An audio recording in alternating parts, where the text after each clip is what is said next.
Before we get into today's video, guys, make sure you guys and girls are following me over on my Instagram at 2wildguns. The link is down below in the description. I also have now moved on over to my own website, 2wildguns, where I pretty much talk about more in depth on every video that I make a post on. So if you are very, curious to this build or what optic this is and that, I kind of write it all out, give you guys, the option to check out furthermore on these particular builds and what I do with them. So go and check out 2wildguns.com, and you'll more than likely see every single video listed, and every video that's listed, you can click on it and read more into it on that. And it also helps support this channel.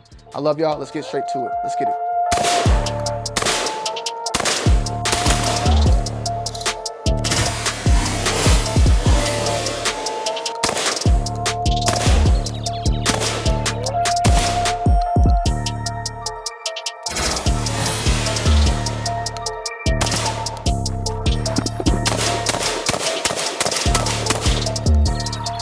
What's good, YouTube? It's your boy Tony D2 Wild checking in once again, man. Back with a banger today, guys. And I gotta say, man, we had fun with the Panzer M4, so it was only right that we had fun with the M2. So today, guys, we have our review on the Panzer Arms M2, which is also a clone of the Benelli M2. And forgive me for previous videos stating Beretta M4. If I did, somebody in the chat let me know.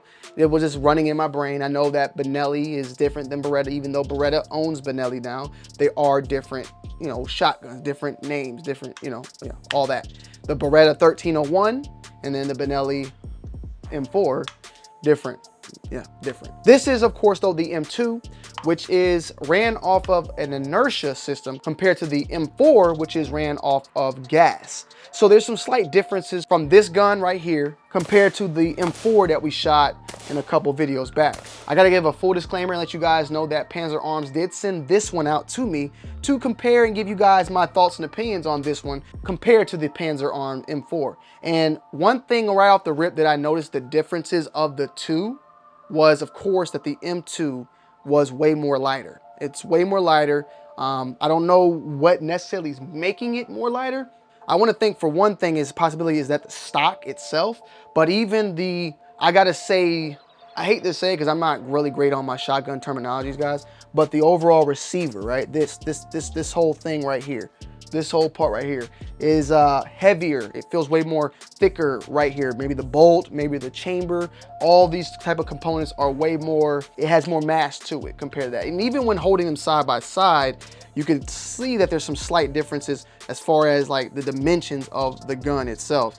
But with that being said, you have a way more lighter gun, so it's something that you can carry at a longer distance, whereas the M4 from Panzer will overall, the heavier, this more weight that you got to carry and could tire out on, you feel me? So that's something to keep in mind. As far as how they shot, you can definitely tell the difference in the inertia system versus the gas powered system. I definitely say that the M4, maybe also being more heavier, it shot a lesser recoil, lesser felt recoil at least, compared to the inertia version that you felt it a little bit more. But was it something that was just unhandled, like something you cannot handle?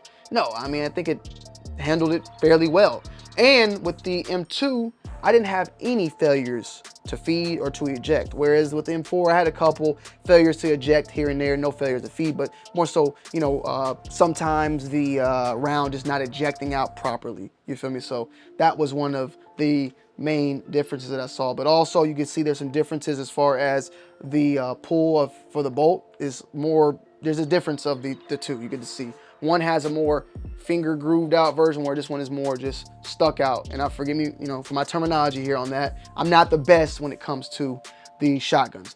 But on both of these, you do have the bolt release button on both. This one's already been bolt released. You do have Picatinis on both of them as well. And you do have handguards that can be swapped out as well, and mag extension tubes on both of them as well.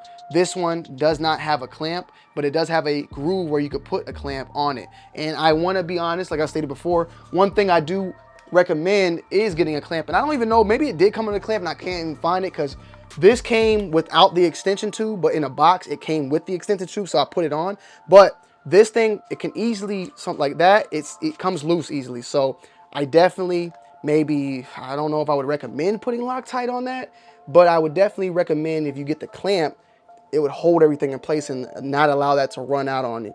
Now, did it run out all the way? No, but there was some times when I just noticed it was a little bit loose than I wanted it, and I could tighten it up. But I would definitely recommend putting a barrel clamp on there to let that not move anymore. Shooting it, though, as I stated, extremely light. Also, the stock itself, for the most part, it feels pretty decent. It's not hollow at all. That's the thing. It's plastic, but it's not hollow. It has well, maybe it is hollow, I ain't gonna lie, but it's thick. I feel like it's not as much hollow it is not as much as you think. Like, I feel like it's definitely some thickness to it. The grip has these grooves, is rubberized as well, and I'm pretty sure you can swap all these type of components out with M2 components if need be. Same thing goes for the handguard. Anything that's compatible with the Beretta M2 should be, for the most part, compatible with the Panzer Arms version of the M2. So handguards, stocks, all that. If you want to go for just a more no pistol grip, you got that. They also, I think even Panzer offers a wood grain version of this handguard as well as the stock as well, if you are someone that likes, you know, something way more traditional. As far as I stated, as it's shot, you can shoot it pretty fast, have some fun with it. The safety features, all that, are pretty much the same. The bolt, you know, for the most part, really nice and smooth. As stated with the M4 and with this, there is, or at least me, I've been unable to ghost load this particular gun. So I've been unable to, you know, feed it with, I believe, I want to say, what, 6 or 7, and then one in the chamber, and then one that rides right there, so that when it feeds, you get that extra bullet. I've been unable to do that because the bolt will not push forward or will not go over the extra round in there. So that is something also. These are, I believe, the MSRPs are like around $400 for what you get. You get a fairly decent shotgun, you know.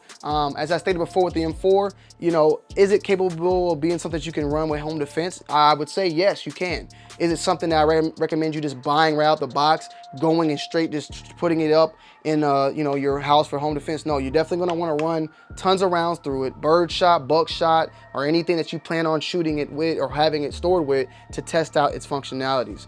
But as I stated, even with the rounds that we put through it, which we put around, I want to say 500 rounds, I didn't see any hiccups in it whatsoever. I definitely want to do a follow-up down the road and definitely keep you guys posted on more of these overall, because I like what they're doing here. Panzer Arms is made in Turkey, and Turkey has been known, it's had its ups and downs as far as how it comes with its reliability of shotguns.